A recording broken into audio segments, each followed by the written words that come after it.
The Annecy Tourist Bureau gives you free little brochures for town walks, and there are 5 different ones within.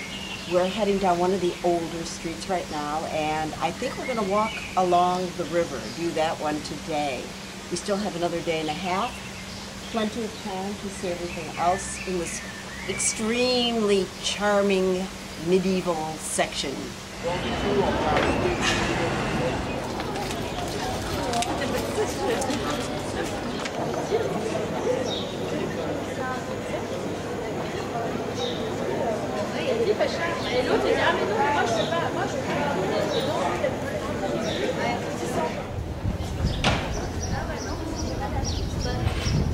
I don't know if I already mentioned that at one time this was a prison and now it's a museum. It is considered one of the most photographed sites in France.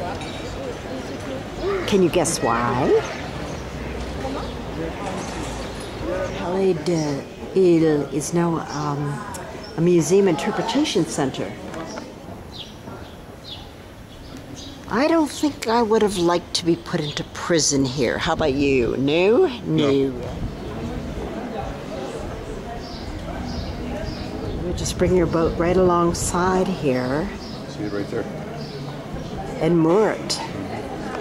There are musical instruments carved in the wood of the dormer windows in this particular ancient house. Those sluice gates control the level of water into Lake Annecy, and we're going to continue walking along this river, which is considered to be the shortest, one of the shortest rivers in France, less than 5 kilometers long. That is short.